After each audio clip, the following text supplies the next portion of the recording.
Morning Exercises, December 8th. If I must needs glory, I will glory of the things which concern mine infirmities. 2 Corinthians 11:30. We may consider these infirmities under two classes. First is outward and natural. Thus they include bodily weaknesses and indispositions. Some, by reason of a healthful and firm constitution, know little of these infirmities, and can scarcely sympathize with those who are the subjects of them. But Paul was no stranger to them. "I was with you," says he to the Corinthians, "in weakness, in fear, and in much trembling."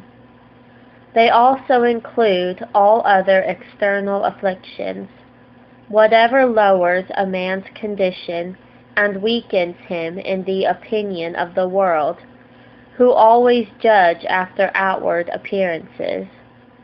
If it were necessary to prove this, we might refer to the Apostle's sufferings as recorded in the preceding verses, and to which he obviously alludes, and also to what he immediately subjoins as an illustration, in his escape from Damascus by the wall in a basket, and the thorn in the flesh, the messenger of Satan to buffet him, ending with his noble avowal, "Therefore I take pleasure in infirmities, in reproaches, in necessities, in persecutions, in distresses, for Christ's sake.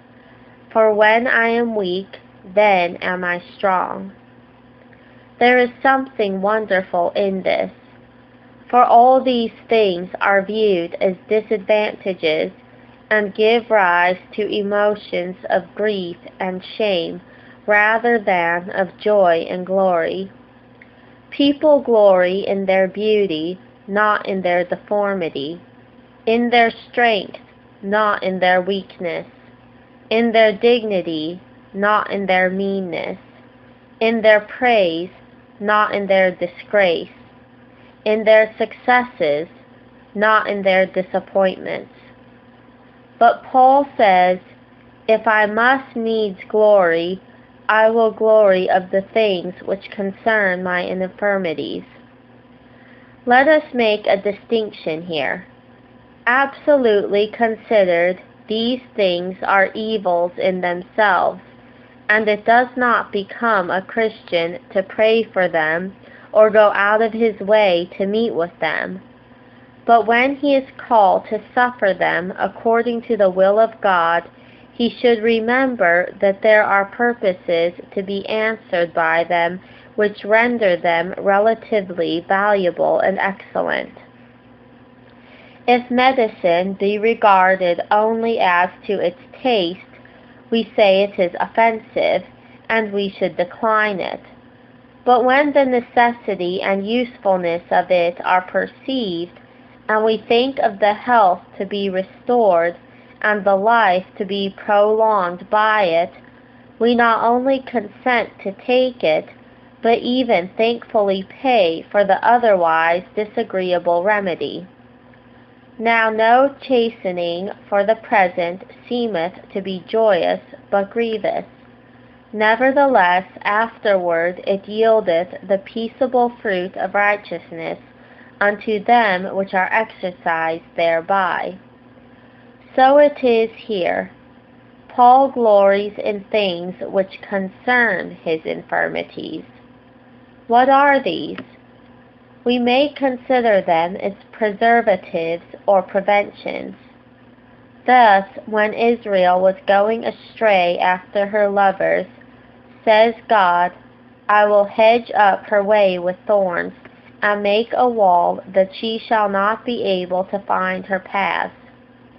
And as restorers, thus David says, "Before I was afflicted, I went astray, but now have I kept thy word.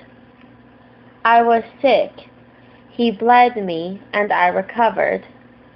And as probations, to evince and display the reality and degree of our religion, the tenderness of God's care, the supports of His grace, and the truth of His word. Of this quality were Job's sufferings, and as preparatives for usefulness here and heaven hereafter. How these views of faith are sufficient to alter our estimate of the dispensation and to change our feelings under it. But secondly, we may consider these infirmities as inward and spiritual. Thus they comprise all those weaknesses and deficiencies of grace under which the best now labor, and which lead them to pray, "Strengthen, O God, that which Thou hast wrought for us." Something is wanting in their faith, hope, courage, patience, and spiritual understanding. Even Paul could say, "I have not attained, I am not already perfect." But are not these infirmities matter of humiliation rather than of glorying?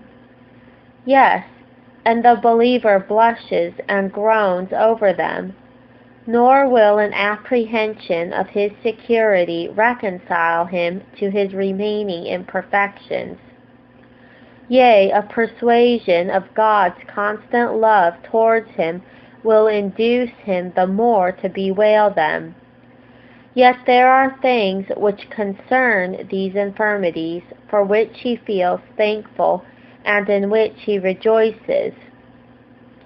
4 of these may be mentioned. First, the means of grace are things which concern our infirmities. They are rendered necessary by them, and are designed to relieve them. In heaven they are laid aside. There they are needless. But the Christian now cries, "Send us help from the sanctuary, and strengthen us out of Zion." And by waiting upon the Lord he renews his strength. Secondly, the promises are things which concern our infirmities. To him that hath shall be given. As thy days, so shall thy strength be. The righteous shall hold on his way, and he that hath clean hands shall wax stronger and stronger. When we read all this, let the weak say, "I am strong." Before these assurances we must despond. But now we read and go on, read and fight on, read and suffer on. We rejoice at his word as one that findeth great spoil. Thirdly, the influences of the Spirit are things which concern our infirmities. How is a Christian to live or walk? He lives in the Spirit and walks in the Spirit. How does he pray? In the Holy Ghost. The Spirit also helpeth our infirmities, for we know not what we should pray for as we ought. But the Spirit itself maketh intercession for us with groanings which cannot be uttered. And he that searcheth the hearts knoweth what is in the mind of the Spirit, because he maketh intercession for the saints according to the will of God. Observe the ground of the apostle's hope with regard to himself in the issue of all his sufferings. "I know that this shall turn to my salvation through your prayer, and the supply of the Spirit of Jesus Christ. And with him there is a rich abundance, and in him all fullness dwells, and to him we have always a free and invited access." Fourthly, the last thing that concerns our infirmities is the removal of them by death. A certain removal, a removal nigh at hand, an entire removal. Every one of them will be done away with and forever.